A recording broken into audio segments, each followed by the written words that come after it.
stress post-traumatique est un trouble anxieux qui peut apparaître à la suite d'un événement traumatisant.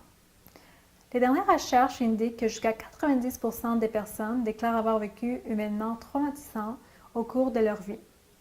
Cela peut inclure un accident de voiture, une agression sexuelle, une agression physique, un accident de travail ou une catastrophe naturelle. La bonne nouvelle est que seulement un sous-groupe des personnes qui subissent un événement traumatisant, soit environ 10% d'entre elles, développent des symptômes de stress post-traumatique. Il y a 3 grands éléments qui forment un diagnostic de stress post-traumatique, soit les symptômes de réviviscence, l'hyperréactivité et l'évitement.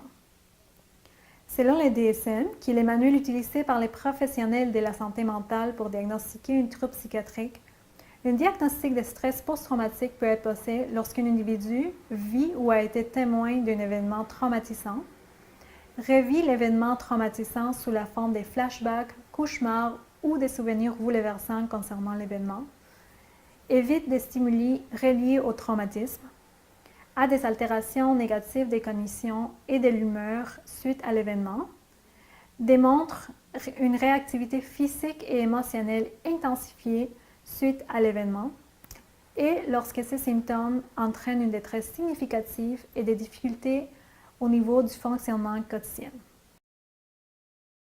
Les symptômes de stress post-traumatique peuvent parfois persister s'ils ne sont pas traités, et les personnes atteintes de ces troubles peuvent souffrir des symptômes débilitants pendant plusieurs mois et même plusieurs années.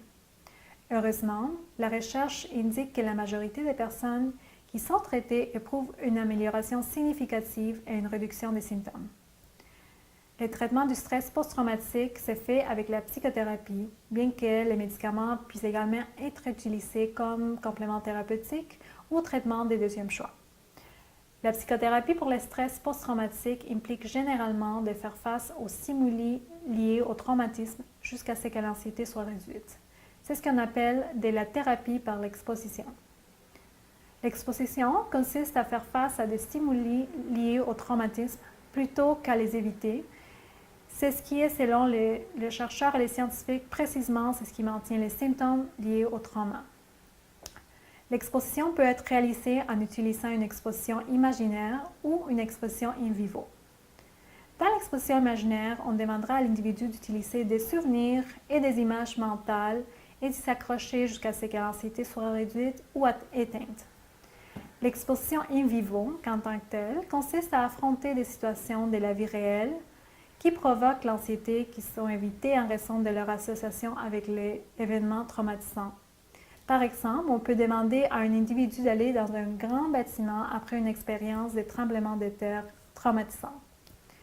Le but est vraiment d'éteindre la réponse émotionnelle conditionnée aux stimuli traumatiques. En apprenant qu'il ne se passera rien de mauvais, rien de mal face aux stimuli liés au traumatisme, l'individu ressent moins d'anxiété, ce qui permet de réduire l'évitement des situations redoutées. L'exposition peut aussi être accompagnée d'autres interventions thérapeutiques telles que la remise en question des croyances, souvent négatives, sur soi-même et sur le monde qui se sont développées suite à l'événement traumatisant. La thérapie peut également impliquer l'utilisation des stratégies de traitement émotionnel qui consistent à passer à travers les contenus émotionnels du traumatisme et à les comprendre dans un environnement sûr comme dans les bureaux d'un psychologue. Enfin, la thérapie peut également viser à fournir à l'individu des stratégies d'adaptation telles que des exercices de relaxation.